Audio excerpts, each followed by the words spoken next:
The distress signal came from the Valen cluster, a spiral of dying stars on the edge of the Orion arm.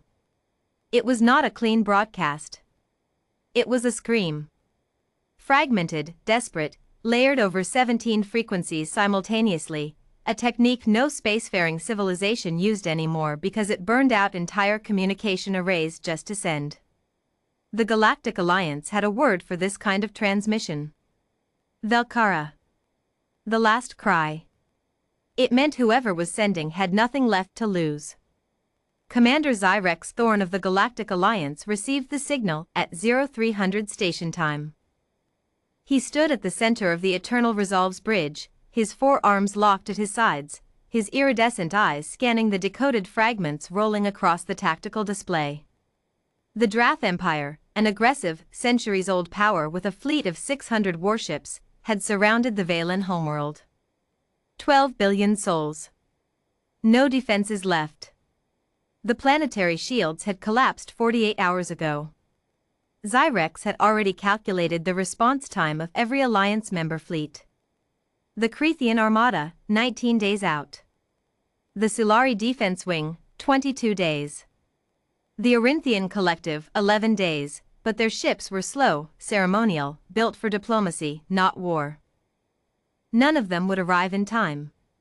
He stood there in the cold light of the bridge, staring at 12 billion names he would have to tell the galaxy he could not save. His translator bead buzzed softly at his throat, a message from the Alliance High Council already forming: acknowledge receipt. Express condolences. Begin recovery planning. He closed his eyes. Then his communications officer, a young Velek named Preth, broke the silence. Commander. We have an incoming response to the distress signal. Non-Alliance encoding. Zyrex turned slowly. From whom?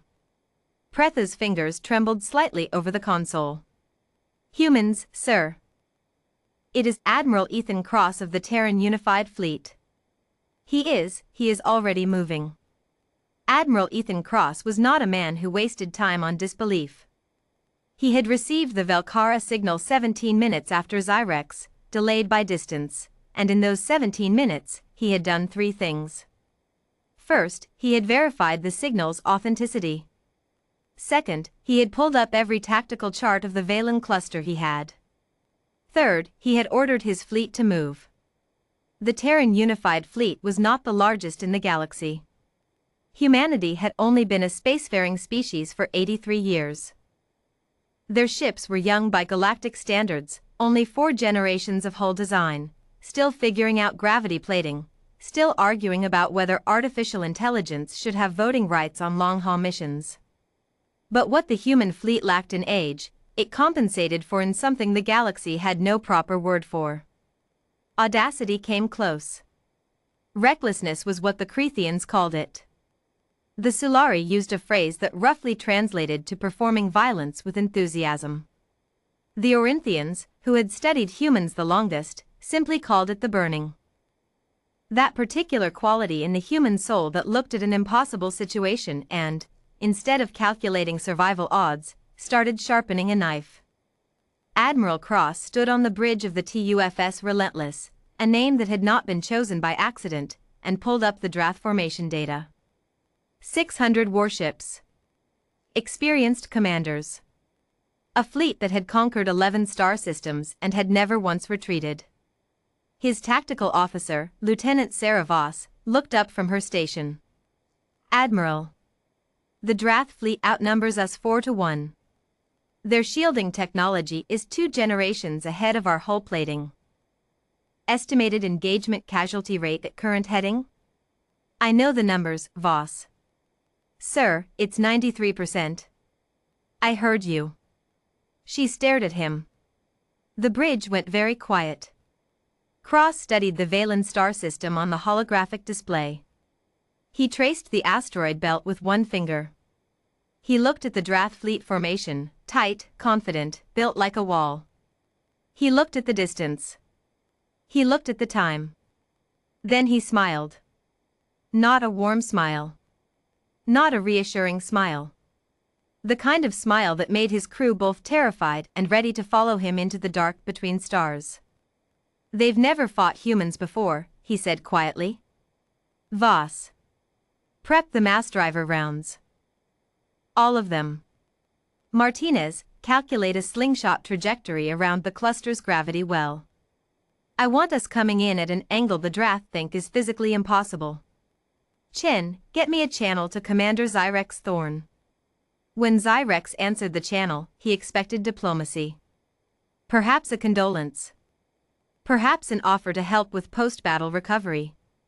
That was what new civilizations did when they encountered a crisis beyond their capacity. They offered to help pick up the pieces. Instead, the face of Admiral Ethan Cross appeared on his screen, broad-shouldered, gray at the temples, with the calm and focused expression of a man doing paperwork rather than charging towards 600 warships. "Commander Thorn. I'm Admiral Cross, Terran Unified Fleet. I'm about 62 hours from the Valen cluster. I'm going in. I'd appreciate any tactical data you can share on Drath shield frequencies, but if you can't get it to me in time, don't worry about it. We'll figure it out when we get there." Zyrex stared. "Admiral. You are aware of the size of the Drath fleet? 600 ships. Yeah. And you are aware of your own fleet size? 147 combat vessels, plus support. Admiral." Zyrex leaned forward. "I do not say this to diminish your courage. I say it because I have studied every major engagement in the past 400 years. What you are describing is not a battle. It is a surprise," Cross said simply. "They don't know we're coming. They're not looking at this angle. And they've never had someone use the cluster's own gravity well as a slingshot.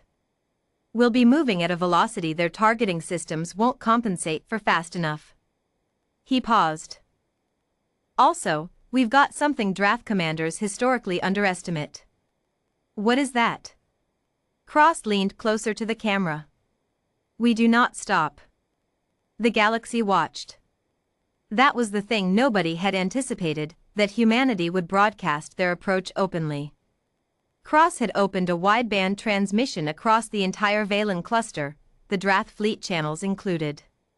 He did not taunt. He did not threaten. He simply announced, in calm and measured tones, his fleet's arrival time, his fleet's heading, and a single sentence directed at the Drath commander. "You have 60 hours to withdraw. I recommend you use them." The Drath did not withdraw. What happened in the Valen cluster over the next 11 hours was studied in military academies across 12 civilizations for the next 2 centuries. Cross came in from an angle that required threading his fleet through a gap in the asteroid belt that the Drath tactical computers had classified as non-navigable. He came in at speeds that his own hull plating was not rated for. He came in firing mass driver rounds at relativistic velocities, kinetic weapons, brutally simple, but at those speeds, devastatingly effective against shields calibrated for energy weapons. He lost 31 ships. The Drath lost 214 before their formation broke. And the thing that broke the Drath, the thing that their commanders could not process, that their tactical algorithms could not account for, was that the humans did not slow down when they started taking casualties. They did not regroup. They did not pause. When a human ship went dark, the ships around it closed the gap and pushed forward. When the Drath attempted to isolate and overwhelm individual vessels, those vessels held their position and bought time for the others to flank. They treated their own losses not as a reason to stop, but as a reason to accelerate. The Drath fleet withdrew. It was the first time in recorded history they had done so.